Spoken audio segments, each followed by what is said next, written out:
안녕하십니까. 계양 구민 여러분, 그리고 인천 시민 여러분, 제 집이 바로 요 뒤입니다.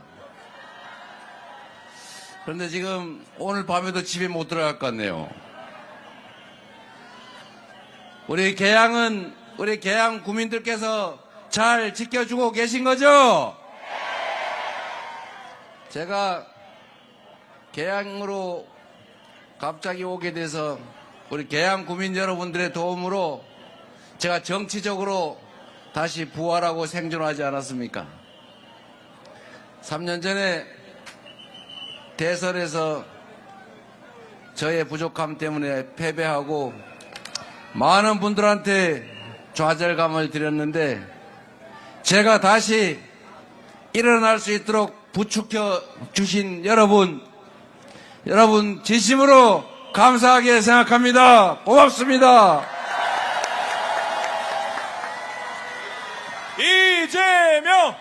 이재명!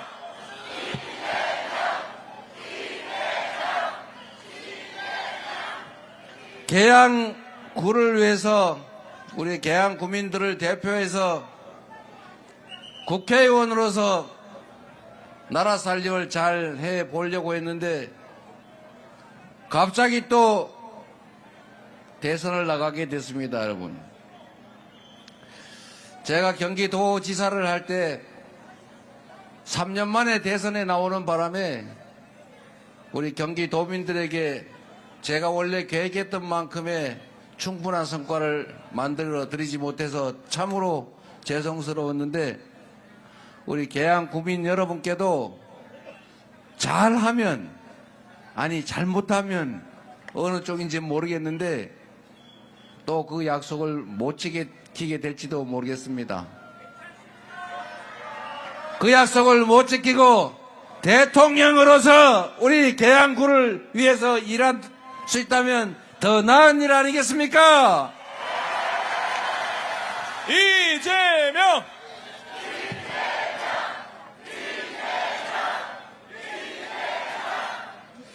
최선을 다해서 저를 거두어 주시고 보호해 주시고 지금까지 오게 해주신 우리 계양 구민들을 위해서라도 새로운 대한민국을 반드시 만들어서 보답 드리겠습니다. 이재명!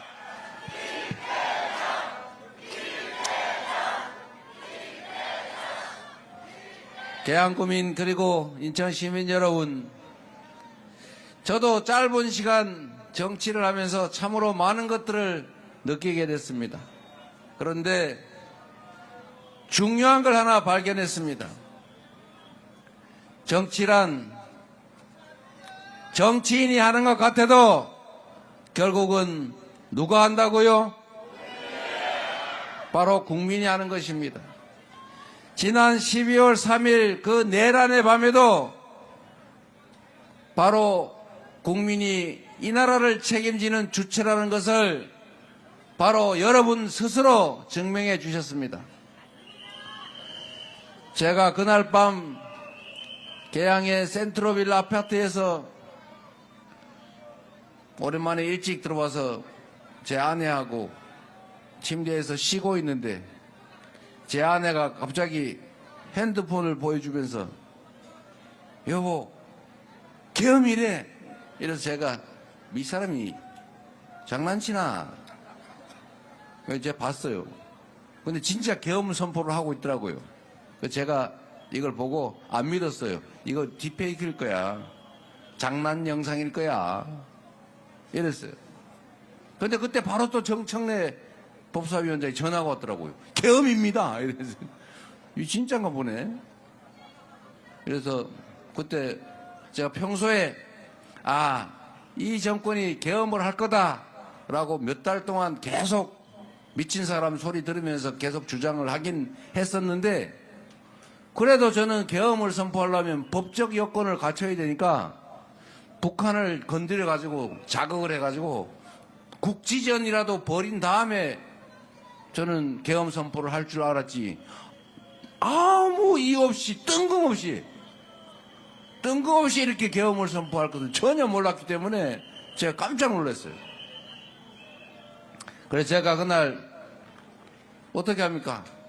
우리가 미리 다 예상하고 준비해 놓은 대로 신속하게 국회로 가서 계엄 해제 의결을 해야 되겠다 마음을 먹고 집 밖으로 나가려다 갑자기 탁 생각을 해보니까 집 밖에 저를 잡으러 체포조가 와 있을 것 같더라고요. 그래서 어떡합니까? 또 잡히면 안 되잖아요. 그래서 제가 미안하지만 아내하고 나가면서 여보 당신이 먼저 나가봐 그러고 싹 밀었어요. 그런데 문 열고 나갔는데 아무 소리가 없어요. 이상하다 싶어서 제가 얼른 또 같이 나와서 아내가 운전하는 차를 타고 국회로 이제 갔지요.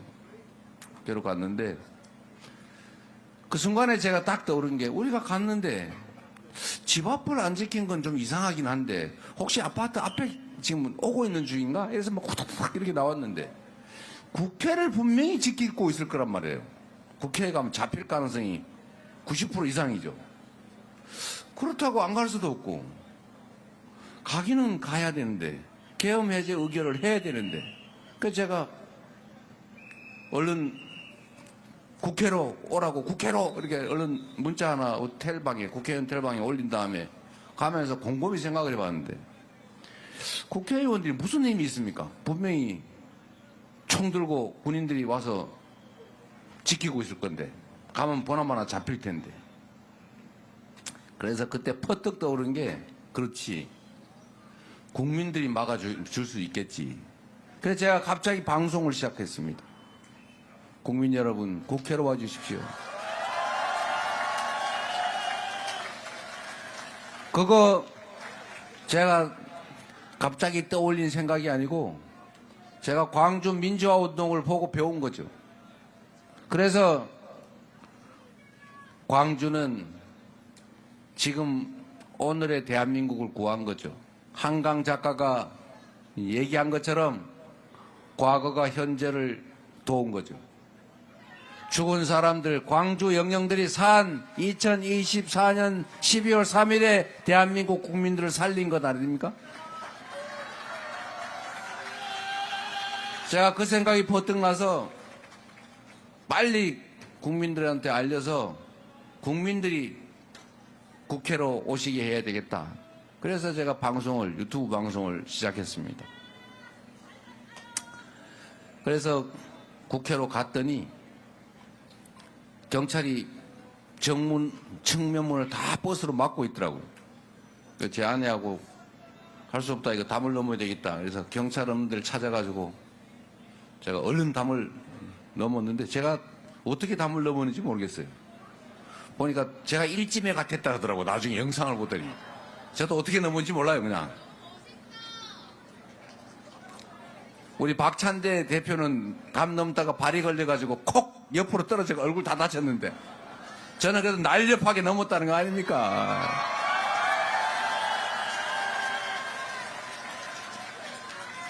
그런데 정말로 놀라운 사실은 제가 가서 저는 어쨌든 제가 지휘관인데 잡히면 안 되잖아요, 최대한.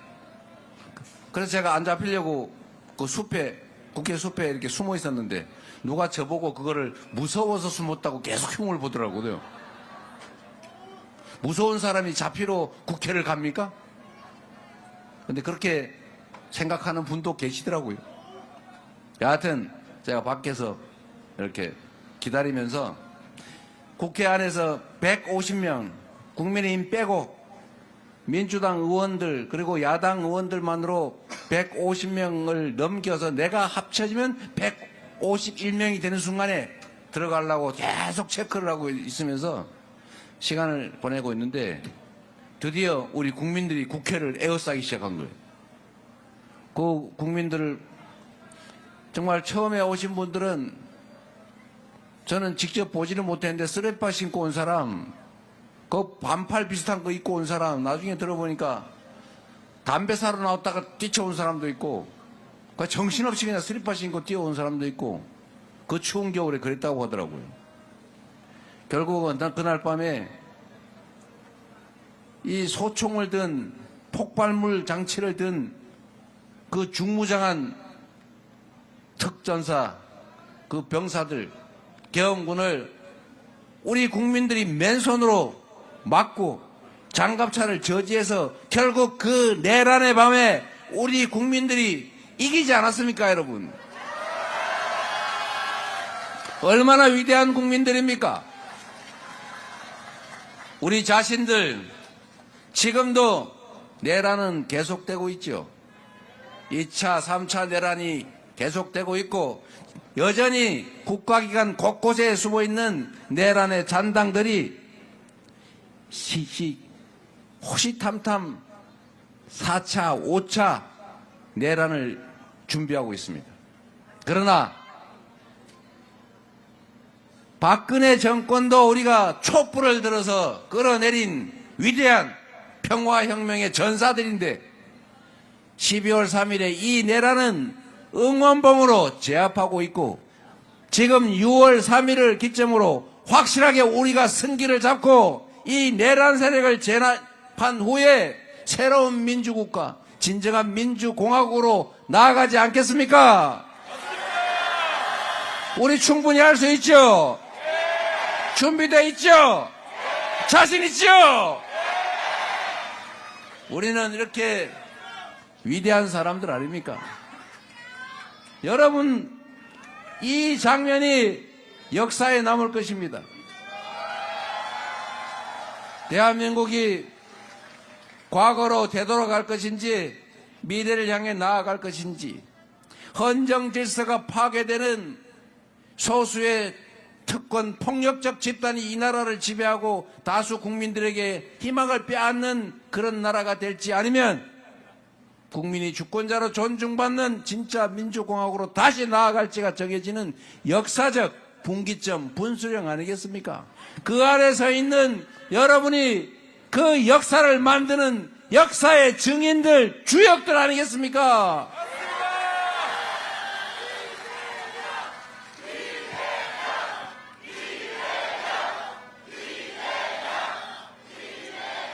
저는 그날 밤에 제가 국민들이 나서지 않았다면 우리 여기 계신 국회의원들 다 잡혀가가지고 저기 연평도 가는 백길에 화물선에 실려가지고 500명씩 단체로 폭파돼서 다 바다에 수장되지 않았겠습니까?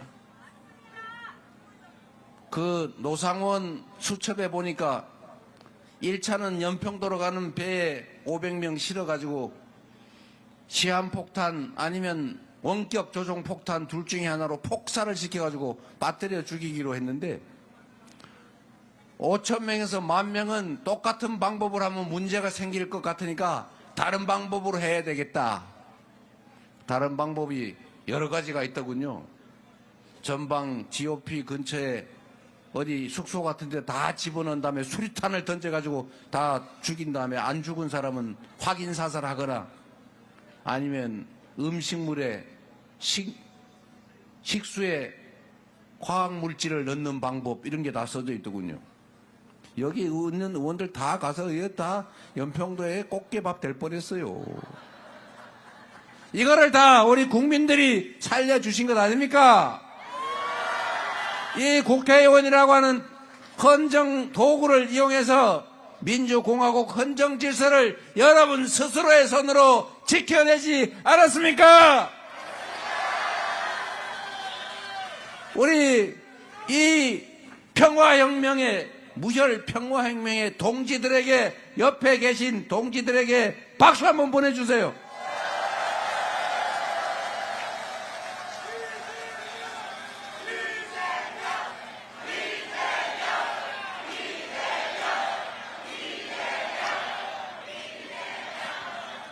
계양구민 여러분, 그리고 계양역을 이용해서 지나가시는 인천 시민 아니면 근처에 사시는 여러분, 검단이 있습니다. 검단.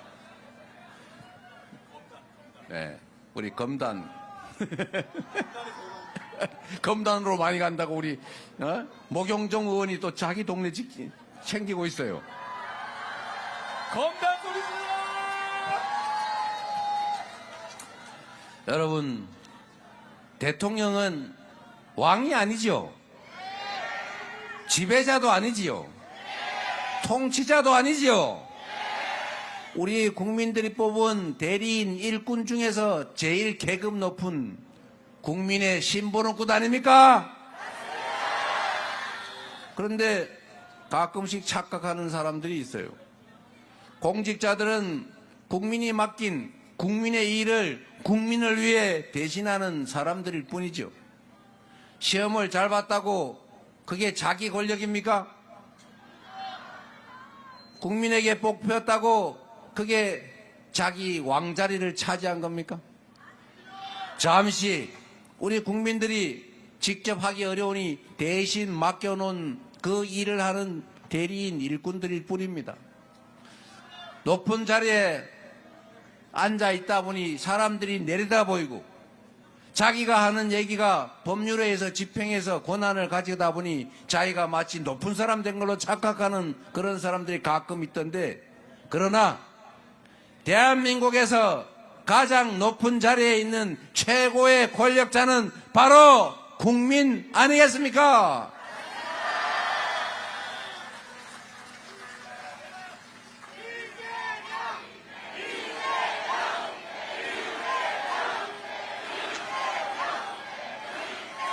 대통령은 국민이 뽑은 가장 책임이 큰 일꾼일 뿐이죠.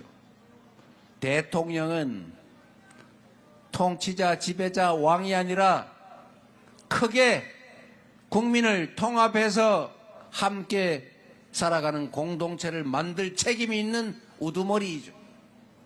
우두머리 영, 뇌란 우두머리 말고 이 대통령을 잘 뽑아서 그가 자신이 뽑은 측 일부만 편애하고 챙기면서 자신을 뽑지 않았다는 이유로 상대를 배척하고 그 두 집단이 갈라져서 증오하고 혐오하고 싸우게 해서는 절대로 안 되는 것이죠. 그런데 지금 온 동네가 편이 갈려 싸우고 있어요. 우리 국민들이 원래 편갈라 싸웠습니까? 전 세계에서 대한민국처럼 다양한 종교가 있으면서도 종교 간에도 심각하게 분쟁 일으키지 않는 나라가 대한민국 아닙니까? 가족보다 이웃 사촌이 낫다고 생각하는 나라, 둘의 향약 이런 걸로 서로 돕고 지원하고 협력하며 살아왔던 따뜻한 공동체, 이게 대한민국 아닙니까? 언제부터 우리가 지역에 따라서 생각에 따라서 색깔에 따라서 편을 나눠서 죽여 없애려고 싸우던 그런 대한민국 국민 됐습니까? 이게 다 정치가 만든 것 아닙니까? 통합해야 될 정치가 분열과 대결을 부추기고 있지 않습니까? 사회란 이해관계가 충돌하기 마련이죠. 정치는 충돌하는 이해관계를 조정하는, 그래서 우리 사회가 가지고 있는 자원과 역량을 강제로 배분할 권한을 가질 사람을 누구로 할 것이냐를 정하는 것이죠. 주어진 권한으로 강제적으로 자원을 배분하지만 그 전에 해야 될 일이 대화하고 소통하고 타협하는 거죠. 그런데 이 대화와 타협에 있어서 가장 중요한 것은 상대를 인정하는 것, 그리고 다음으로 존중하는 것입니다. 부부 간의 대화를 해도, 친구 간의 대화를 하고, 이웃 간의 대화를 해도 상대가 존재하는 것을 인정해야죠. 그리고 존중해야죠. 그가 하는 말을 액면대로 받아줘야죠. 그리고 내 얘기를 당당하게 해야죠. 그리고 차이를 좁혀가야 되는 것 아닙니까? 그런데 여러분 자세히 보십시오. 이 선거 과정이 가장 심각한 그 현상을 보여주는데, 공격하는 거야 당연하죠. 방어도 하고 공격도 하지만 조작을 해가지고 왜곡을 해서 공격을 하면 그게 대화 경쟁입니까? 시비 거는 거고 싸우자는 거죠. 지금 국민의힘을 제가 보면 거짓말을 너무 많이 해요. 이재명이 하지도 않은 말을 했다고 조작을 해가지고 허수아비 전법이라고 가짜 허위를 만든 다음에 그걸 공격해요. 이런 식으로 이들이 행동하는 데는 이유가 있습니다. 분명히 배추라고 얘기했는데, 저 사람이 감자라고 얘기했는데 저건 감자가 아니고 배추야 라고 공격을 하면 배추라고 말했는데 이렇게 하면 말이 안 되잖아요. 그런데 배추라고 말을 했는데 감자라고 말했다고 우겨. 그걸 일부 언론들이 나서서 그걸 막 퍼뜨려요.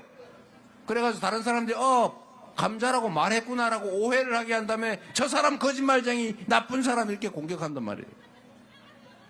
이게 지금 대한민국 정치의 수준이 됐습니다. 최소한 존중하고 인정하고 타협하고, 그리고 안 되면 마지막은 국민이 위임한 권한으로 적정선에서 결정할 권한이 있는 것 아닙니까?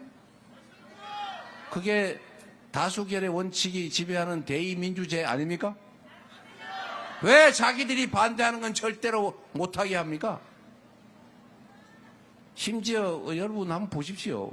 연금개혁 자기들이 하자고 말은 해놓고 우리가 하자니까 사실은 반대하잖아요. 상법 개정, 우리 주식시장 살아야 되는데 자기들이 먼저 상법 개정하자고 막 주장하다가 우리가 진짜 상법 개정하니까 반대하잖아요. 거부권 행사하잖아요. 그리고 우리를 욕하잖아요.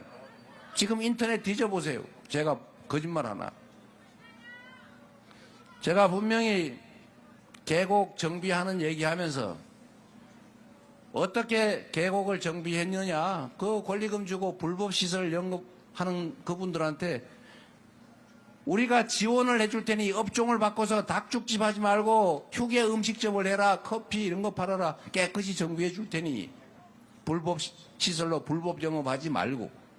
내가 보니까 닭죽 6만 원 받고 팔아봐야 3, 4만 원, 2, 3만 원 밖에 안 남는데 커피 팔면은 한 잔에 8천 원, 10,000원씩 받을 수 있다더라.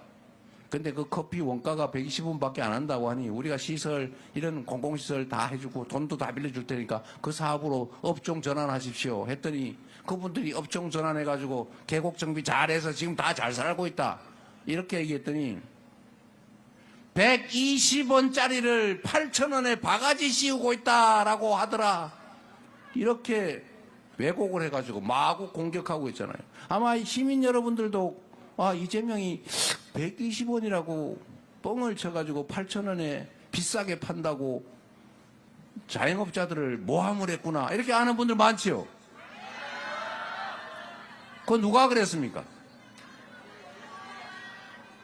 국민의힘 비대위원장인가 무슨 모 의원이 그런 얘기 하잖아요. 제가 한 말도 아닌 걸 그렇게 따옴표를 쳐가지고 내가 이렇게 말했다고. 그리고 그거를 일부 언론들이 막 증폭을 해가지고 이재명이 거짓말을 했다고. 이런 식으로 하면 정치가 되겠습니까? 이거는 시비 걸고 싸우자는 거죠. 이거는 정치가 아니라 정쟁, 아니 정쟁도 아닌 전쟁을 하자는 거예요. 통합하고 대화하고 궁극적으로는 이해관계를 조정해서 함께 가는 게 이게 우리 공동체 아닙니까? 이렇게 왜곡하고 거짓말하고 공격하면 안 되죠. 제가 여러분 앞에 이 방탄유리를 설치하고 이 연설하는 제 마음은 편할 것 같습니까? 누가 나는 방탄조끼 안 입었다고 싹 보여주던데 저는 방탄조끼 입었어요.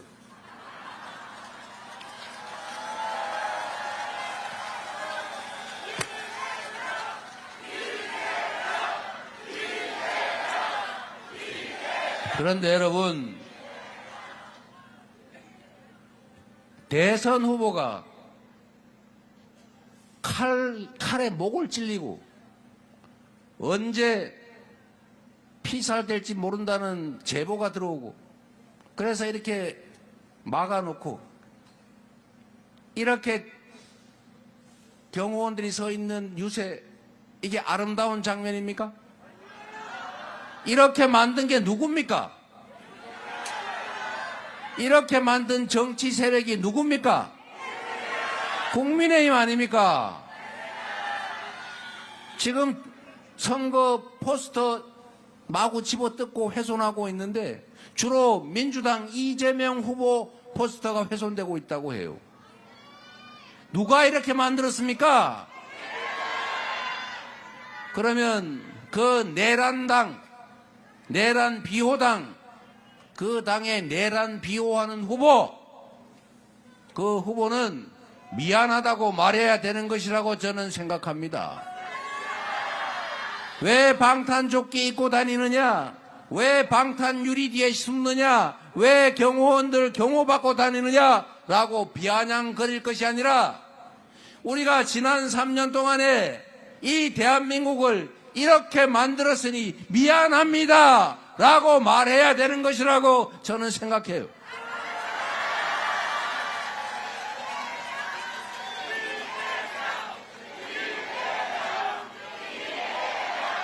저는 정치를 하는 데 있어서 후안무치하다는 말을 자주 떠올리게 됩니다.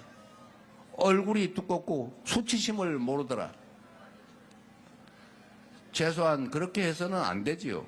일말의 양심이라고 하는 게 있지 않습니까? 그리고 이 얘기는 안 하려고 했는데 우리 참모들이 하지 말라고 했는데 배우자 토론이 뭡니까 그게? 김건희 여사에 대해서는 왜 말하지 못하는 거예요? 배우자가 정치합니까? 우리가 대통령 배우자 선거합니까? 발상이 기가 막히지 않습니까? 대한민국의 민주주의 수준을 너무 떨어뜨리고 우리를 수치스럽게 하잖아요. 국민 여러분, 이 나라는 이 기득권자들이 언제나 그 탐욕과 그 이기심으로 이 나라의 위기를 만들어 왔습니다. 이 소수의 부패한 부정한 폭력적인 기득권이 만든 이 위기, 그 위기 때마다 우리 평범한 백성들이, 평범한 힘없는 국민들이 나서서 그 위기를 극복해 오지 않았습니까? 언제나 위기를 만든 건 기득권자 소수였고 언제나 이 위기를 이겨낸 것은 힘없는 그러나 평범하게 살아가는 우리 국민 대중들 아니었습니까?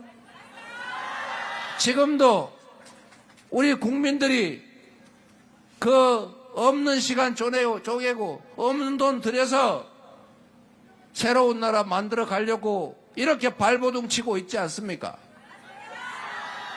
우리 엄청난 저력을 가진 이 국민들이 제대로 힘을 모으고 우리 사회의 자원이 정상적으로 제대로 공평하게 배분이 되는 그런 사회라면 우리가 왜 지금 겪고 있는 이런 곤란과 역경을 겪겠습니까? 우리는 더 나은 세상을 얼마든지 만들 수 있어요. 단 한 개만 생각해 보면 지금 북한에서 오물풍선 날라옵니까? 없으니까 낫잖아요. 이렇게 되면 안 되지요. 없는 것보다 있는 게 나아야지. 있는 것보다 없는 게 나으면 되겠습니까? 이제 6월 3일에는 정상적인 사회로 돌아갑시다. 너무나 많은 것을 우리가 잃고 파괴됐습니다. 회복해야 됩니다. 민주주의도, 민생도, 경제도, 평화도, 외교적 위신도 회복해야죠. 그리고 회복을 넘어서서 지속적으로 성장하고 그래서 기회가 많이 늘어나고 기회가 부족해서 서로 싸우는 이 비참함을 벗어나야죠. 우리는 얼마든지 할 수 있습니다, 여러분. 정치만 똑바로 잘하면, 국정만 똑바로 운영되면 얼마든지 성장하는 사회로 싸우지 않고도 함께 잘 사는 사회로 나아갈 수 있다. 확실합니다, 여러분.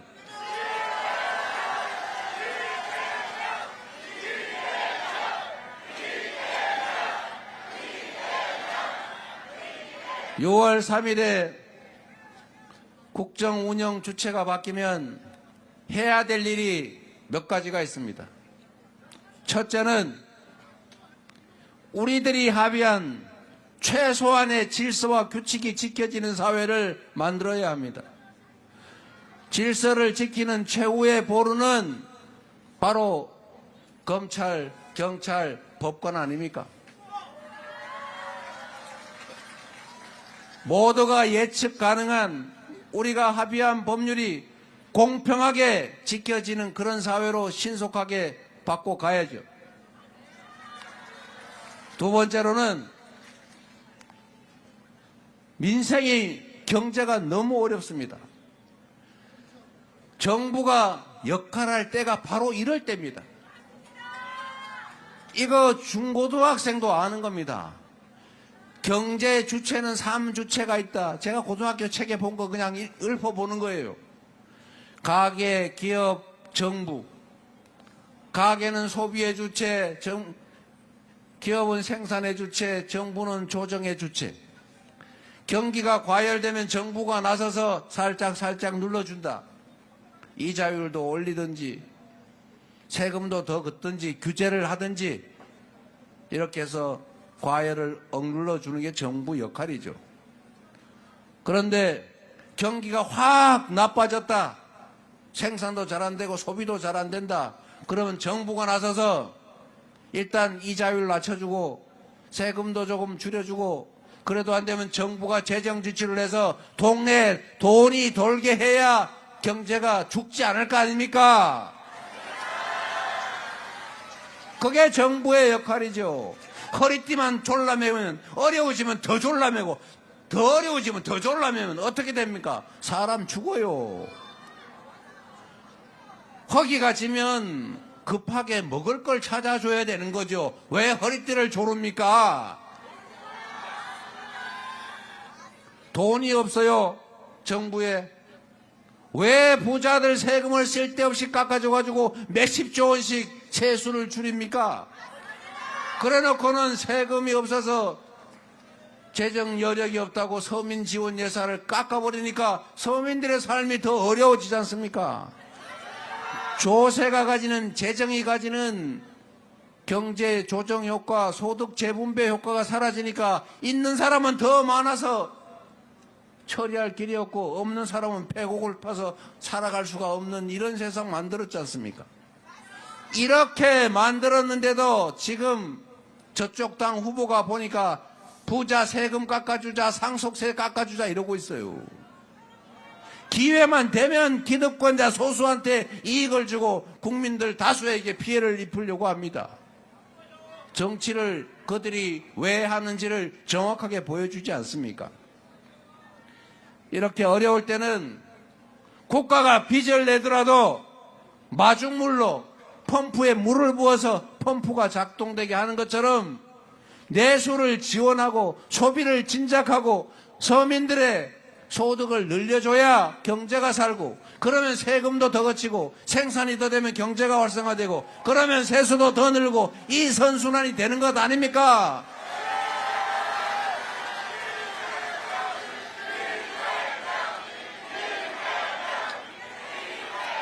제가 이런 얘기를 하면 또 뻔하게 퍼주기 하려고 그런다 그럴 겁니다. 여러분, 정부가 쓰는 돈이 정부의 그 권력자들의 개인 돈입니까? 다 우리가 세금 낸 거 아닙니까? 우리가 다 세금 내서 갚을 돈 아닙니까? 그런데 왜 우리 국민들에게 지원하는 돈은 낭비, 그들이 온갖 이권 사업으로 먹는 것은 투자라고 합니까? 맞아요. 외국에 다 퍼졌어요. 맥커리인지 뭔지 이런 데다가 이상한 사업하게 해가지고 엄청나게 돈 내고 있죠. 여러분, 지금 대한민국에 부채가 많다고 지금 일부 악성 언론들이 그렇게 주장하죠. 빚이 1000조가 넘었다고. 여러분, 대한민국의 1년 GDP 총생산이 2600조 원입니다. 1000조 원이면 부채, 국가 부채 비율이 50%가 안 되는 겁니다. 40% 선이죠. 다른 선진국들은 대체적으로 국가 부채 비율이 110% 선입니다. 일본은 220%. 그런데 코로나 때 이 대한민국은 부채 비율이 48%인지 50%가 안 됐는데 그 코로나 극복을 하기 위해서 많은 비용이 들 때 다른 나라는 국가가 자기 국가 부채를 늘려가면서 무상으로 지원을 해서 코로나를 극복했어요.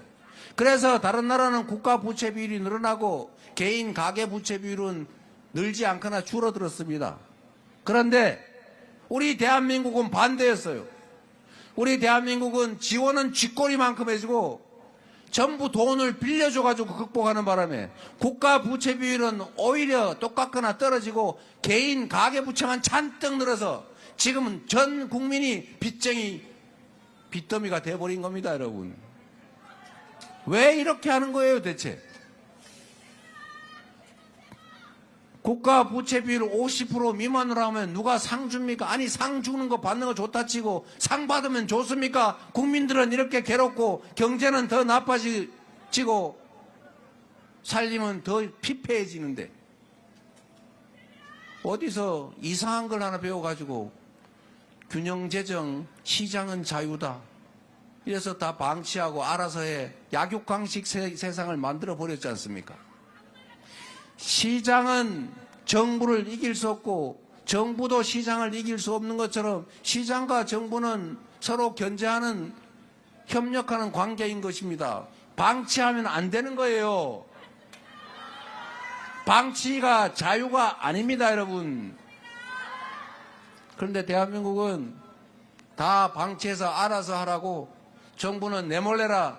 정부 빚지면 어떡하냐 이러면서 서민 지원도 안 하고 그러니 동네에 돈이 돌질 않아가지고 전부 다 가게는 손님이 없어 다 문 닫고 그러니까 소득이 또 줄어들어서 쪼그라들다가 결국은 1분기에 대한민국 경제가 성장을 한 게 아니라 0.2% 쪼그라들었다 역성장했다고 하지 않습니까? 대체 뭘 한 거예요 이게?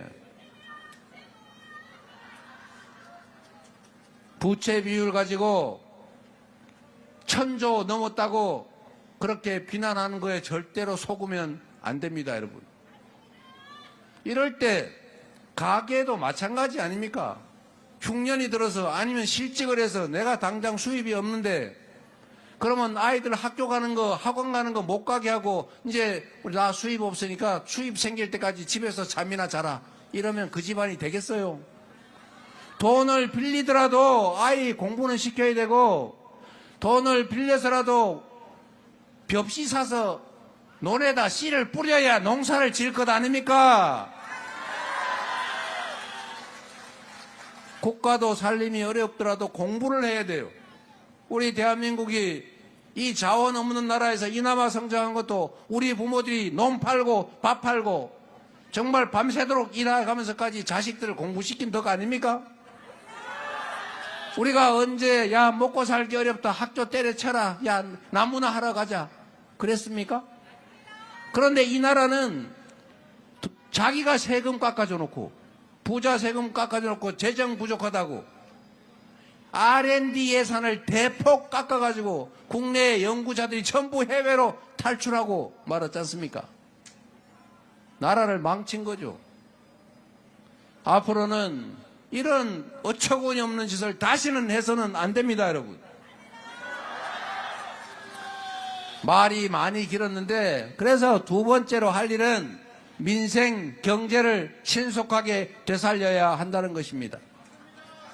국가 국채를 발행해서라도 내수를 진작할 방안을 찾아야 합니다. 효율적인 경기 진작책을 찾아야지요.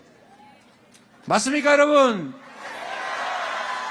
새로운 정부가 국채 발행한다고 비난해서는 안 된다 그 말입니다. 이러다가 전부 다 죽어요. 그리고 외교를 복원해야죠. 외교를 왜 합니까? 외교는 우리 국민들이 좀 더 잘 살라고 이 나라가 좀 더 평화롭고 안전하라고 즉 국가 이익을 지키기 위해서 외교를 하는 것 아닙니까? 우리가 외교를 누구 편 들어가지고 한 편 먹으면서 폼 잡으려고 합니까? 전쟁을 하면서도 외교는 하는 것이고 오른쪽으로 때리고 싸우면서도 왼손으로 악수하고 낮에는 멱살잡이 하다가 밤에는 웃으면서 서로 교섭해야 되는 게 바로 정치고 나라 살림 아니겠습니까?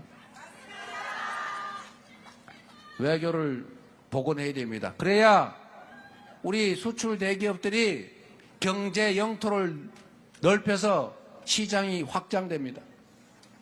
그리고 한반도 평화를 복구해야죠. 지금처럼 왜 공연히 강대강 정책을 불필요하게 과장해서 지나치게 군사적 긴장을 높였지 않습니까? 그러면 해외 투자자들이 대한민국에 투자하겠습니까?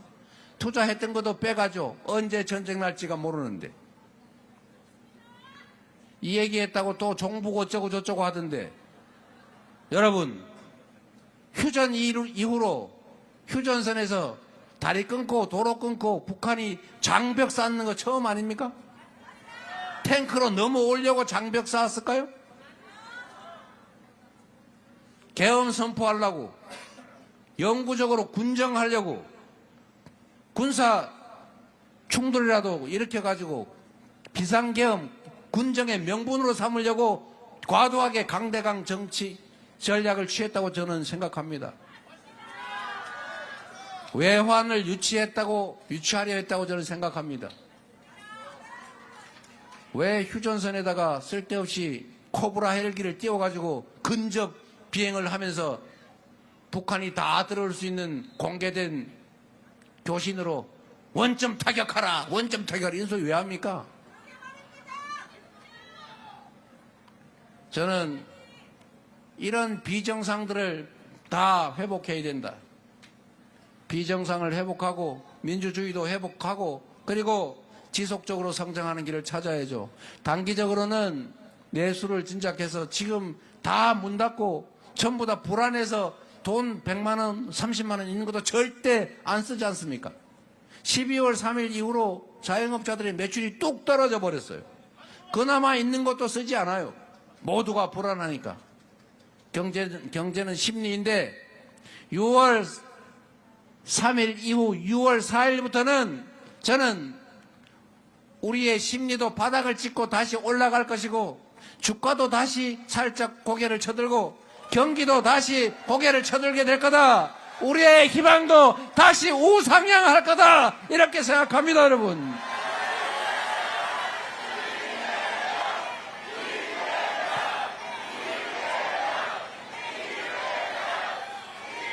반드시 그렇게 만들어야 하고 그렇게 얼마든지 만들 수 있습니다.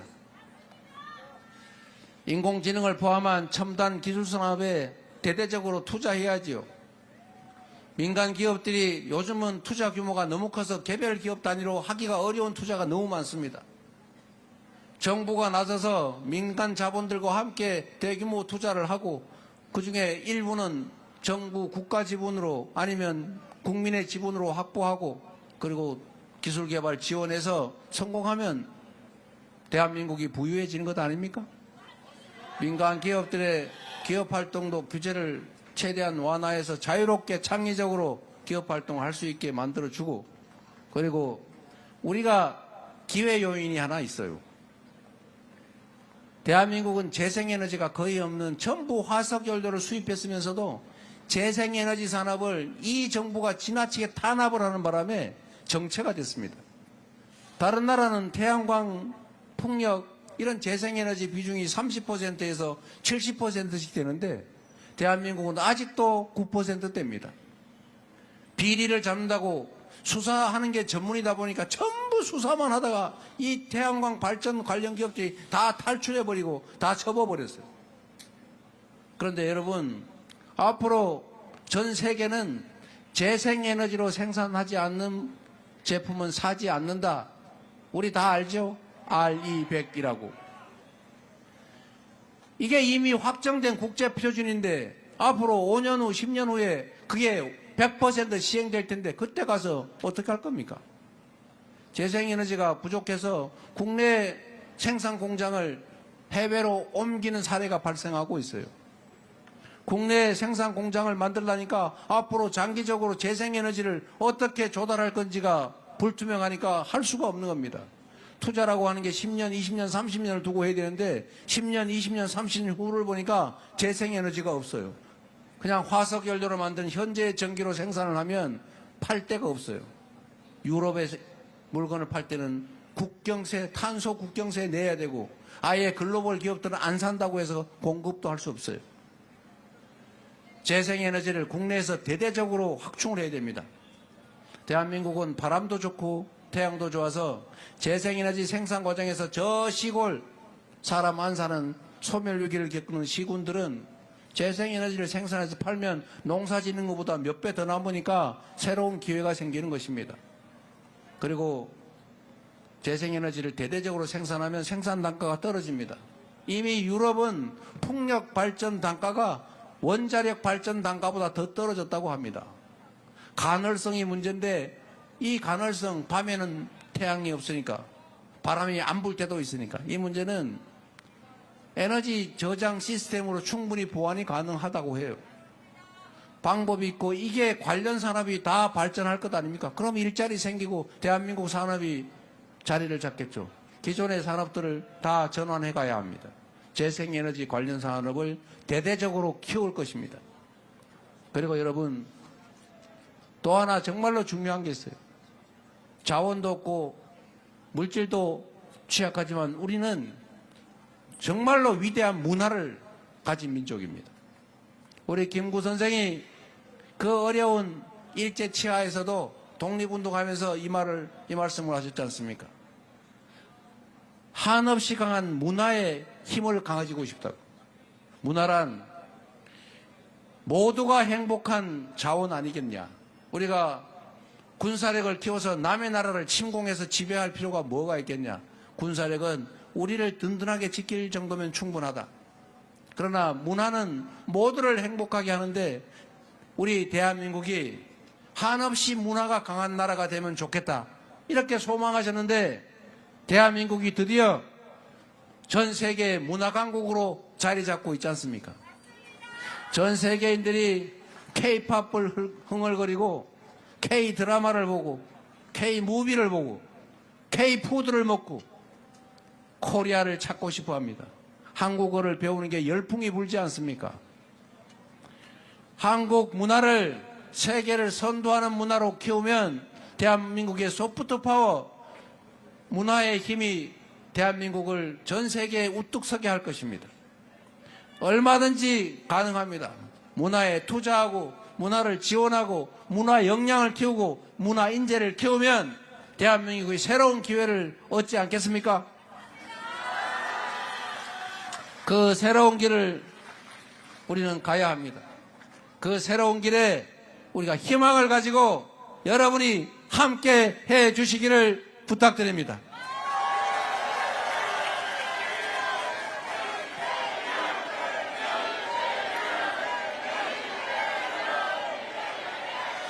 그리고 여러분, 제가 요 넘어 살고 있으니까 제가 이 지역을 잘 챙겨야 되지 않겠습니까? 제가 이 지역 그리고 인천에 뭐 어떤 걸 하겠다는 것은 인터넷에 쳐보면 다 나오니까 여기서 굳이 말씀 안 드려도 되겠죠? 그리고 이재명은 약속을 지킵니다. 제가 성남시장, 경기도지사 3번 하는 동안에 저는 지키지 못할 약속을 하지 않았고, 아니, 한 번 했어요. 지킬 수 있는 약속은 다 지켜서 공약 이행률이 공식적으로 95% 오가지 않습니까? 제가 이번 대선에서도 제가 우리 정책본부에 부탁해 놓은 게 있어요. 지시해 놓은 게. 실현 불가능한 약속을 하지 않는다. 부당한 약속을 하지 않는다. 그리고 돈 너무 많이 드는 건 하지 말자. 안타깝게도 재원이 너무 부족하다. 실행을 못할 가능성이 많다. 그래서 곧 전국 공약도 나오겠지만 지방 공약은 다 발표되어 있지요. 그래서 한번 찾아보십시오. 계양은 제가 몇 가지는 그래도 우리 동네니까 또는 잘 되거나 또는 잘못되거나 하면 떠날 가능성이 있으니까, 이게 마지막일 가능성이 있으니까 한 말씀을 드려야죠. 일단 계양 테크노밸리를 확실하게 첨단 산업 도시로 제가 지원하겠습니다. 그 제가 총선 때 약속드린 거라서 꼭 지켜야 됩니다. 근데 국회의원보다는 대통령이 되면 훨씬 더 잘 지킬 것 같아요. 그리고 경인고속도로 지하화해야죠. 제가 이 계양에 이사 와서 보니까 밤에 새벽에 안 막힐 때는 23분이면 도착하는데 아침에 출근 시간에 나가면 1시간 40분이 걸려요.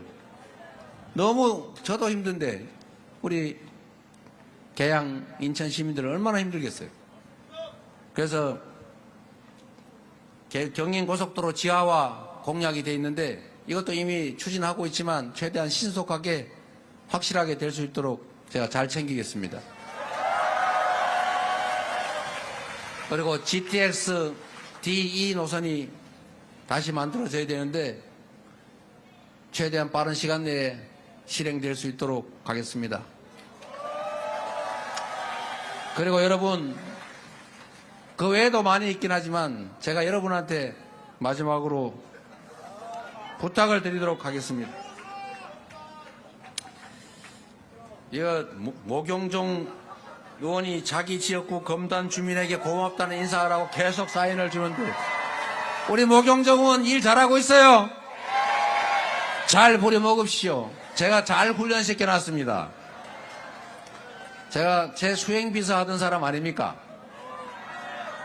제가 경기도지사를 하면서 별정직 비서관을 제 마음대로 뽑을 수 있는데 아무나 막 뽑을 수도 있지만 제가 청년 비서관을 하나 경력 없이 실력만 가지고 뽑자 이래가지고 학력, 경력 불문 민간 심사단을 구성해가지고 경쟁을 붙였습니다. 150대 1인가 160대 1로 합격해가지고 제가 청년 비서관으로 데리고 있다가 모시고 있다가 제가 선거 때 나와서 수행을 하다가 어느 날 갑자기 검단에 출마한다 그래서 제가 처음에 사실 말렸어요. 그거 쉽지 않을 텐데 갔다가 다시 와도 받아주겠다. 그랬더니 여러분들이 정말 압도적으로 지지해가지고 국회의원이 딱 되고 말았더라고요. 그런데 제가 보니까 정말로 열심히 잘해요. 잘 키워서 잘 부려먹기 바랍니다. 됐죠? 감사합니다. 제가 마지막으로 제가 부탁 삼아 이제 드리고 싶은 말씀은 이런 겁니다. 인천 너무 복잡하고 갑갑하고 꽉 찼죠. 이 문제를 해결하기는 해야 됩니다만 여러분, 대한민국이 수도권 집중이 너무 심해요. 지방에도 먹고 살 길을 터줘야 지방으로도 좀 가고 지방에 나고 자란 사람들이 지방에 취직하고 결혼해서 살림살이고 아이 낳고 살 텐데 먹고 살 길이 없어요. 다 서울, 경기, 인천으로 와요.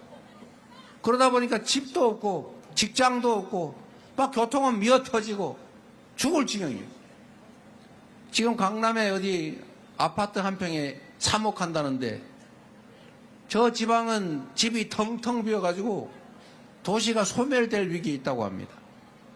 과거 한때는 이 나라가 자본도 없고 기회도 적고 하니까 이걸 모두가 공평하게 나누면 이게 효율이 없잖아요. 흐지부지 되잖아요. 할 수 없이 특정 지역에, 특정 기업에, 특정 소수에게 소위 올인, 몰빵을 해줬던 겁니다.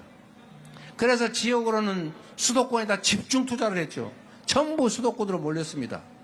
그러니까 수도권이 집중되면서 효율을 발휘해서 빨리 발전했어요. 기업도 마찬가지입니다. 몇 개 기업을 찍어가지고 거기다 막 대출해주고 지원해주고 특혜주고 이래서 막 키웠어요. 그게 지금 대한민국의 대기업 재벌들 아닙니까? 그래서 우리가 낙수 효과로 관련 기업들이 생기면서 전체가 많이 혜택을 보았습니다. 그리고 특정 소수가 많이 배우고 많이 가졌죠. 그런데 이제 한계에 다다랐어요. 지금 이런 방식으로 너무 몰빵을 하고 너무 몰리면 더 이상 정상적인 성장이 불가능합니다. 이제 수도권은 미어 터지고 있어요. 비효율이 발생하고 있습니다. 지방은 소멸돼서 이제는 수도권은 미어 터져 죽고 지방은 소멸돼서 죽고 이래서 나라가 큰일 나게 생겼어요. 그래서 지금부터는 국토가 균형 발전을 해야 됩니다. 지방에도 공장이 생길 수 있게 길을 열어줘야 됩니다. 지방에서도 살면서 교육받고 결혼하고 일자리 얻고 자식 낳아 기를 수 있는 그 길을 열어줘야 됩니다. 저절로는 안 되지요. 그래서 지금부터는 새로운 정부가 저희한테 기회가 주어지면 지방도 함께 발전할 수 있도록 기회와 자원을 가급적 공평하게 배분하도록 하겠습니다. 그래야 대한민국 전체가 살아요. 그래야 수도권도 살고 여러분도 사는 길이 생기는 것입니다. 왜 지방에 투자하냐? 서울, 인천, 경기에다 더 많이 해야지. 이렇게 말씀하지 않으실 거죠? 저는 다른 정치인들과는 좀 다르게 저는 우리 국민들의 이 위대한 집단지성과 시민의식을 정말로 믿습니다. 제가 경기도지사를 하면서 또 성남시장을 하면서 모두가 수도권 규제 완화를 해가지고 수도권에다가 말 더 해줘야 된다 이렇게 얘기할 때 저는 십몇 년이 지나도록 수도권 규제 완화 안 된다. 불가피한 규제를 조정하는 건 모르겠지만 일방적인 규제 완화로 수도권이 더 과밀해지는 것 그거 안 된다. 이렇게 얘기를 해서 주변에 저한테 그러면 표 떨어지는데 앞으로 정치 어떻게 하려고 그러냐고. 그러나 제가 시장할 때 도지사 할 때 계속 이렇게 얘기했지만 그렇다고 저를 떨어뜨리지 않았지 않습니까 여러분. 오히려 그 진심을 인정해 주시더라고요. 제가 경기도지사를 하면서 경기도 북부지역이 살기가 어렵지 않습니까? 규제 때문에 기업도 잘 안 들어오잖아요. 그래서 제가 얼마 안 되지만 경기도 산하 공공기관이 20몇 개 있어요. 대부분 수원에 있습니다. 제가 이거를 경기도 북부, 김포, 양평 이런 북부 지역으로 다 옮기기로 방침을 정했어요. 그러니까 주변에서 또 말려요. 수원 사람들 싫어할 거라고. 경기도 남부 사람이 싫어할 거라고.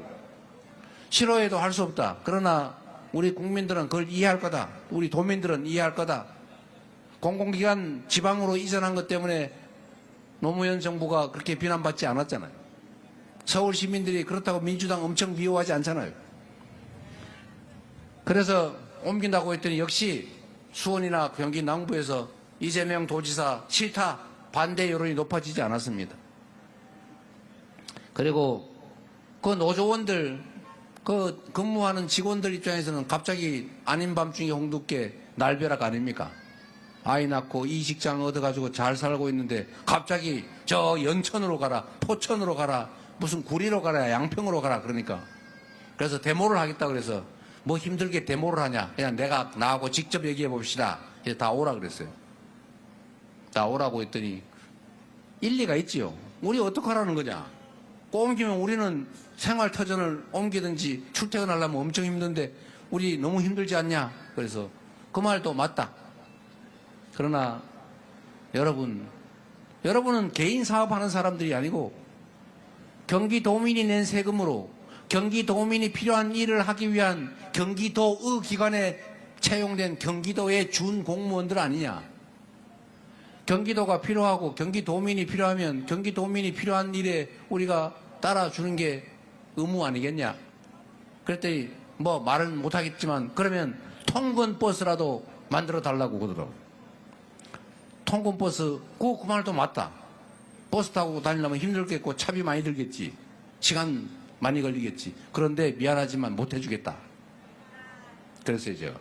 그거 왜요? 그러길래 우리가 공공기관을 북쪽으로 옮기는 이유는 그 동네에서 밥이라도 사 먹고 소비라도 하고 학원이라도 아이들 보내고 거기서 집이라도 얻고 거기서 살면서 경제를 좀 낫게 해달라는 거지. 아침에 출근했다가 저녁에 쌩 퇴근해버리면 그 뭘로 옮기냐 그거를. 그래서 미안하지만 통근버스 못 해주겠다. 대신에 집세 같은 거를 좀 지원을 해주겠다. 그랬더니 일부는 뭐 항의는 하지만 다 수긍해서 지금 일부는 옮기고 있고 옮기는 계획을 제대로 시행하고 있는 중입니다. 옮겼다 이러면 또 그중에 안 옮긴 게 있어. 허위사실 공표야. 이러고 또 기소할 것 같아서.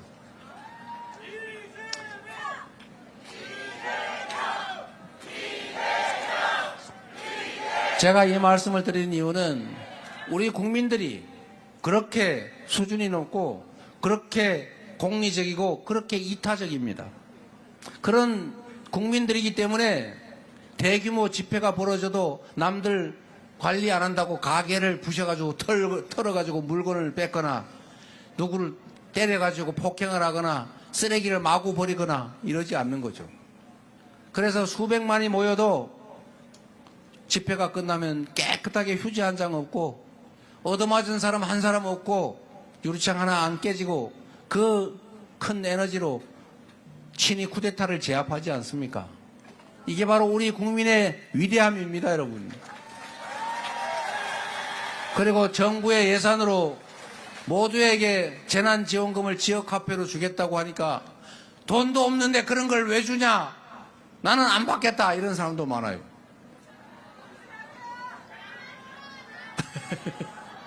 그런데 실제로 지급하니까 다 받으시더군요. 그런 생각을 가질 만큼 정말로 공리적이고 시민의식 수준이 높은 그런 사람들이 바로 우리 대한 국민들입니다, 여러분. 바로 여러분들이십니다. 그래서 우리가 겪고 있는 이 잠깐의 어려움도 얼마든지 우리가 이겨낼 수 있고 우리가 처한 이 위기도 다시 새로운 출발을 할 수 있는 기회일 수 있는 거고 그 위기를 기회로 만드는 역량 있는 충직한 일꾼을 잘 뽑아서 잘 부려먹으면 지금과는 전혀 다른 새로운 나라를 우리가 맞이할 수 있다. 맞습니까, 여러분?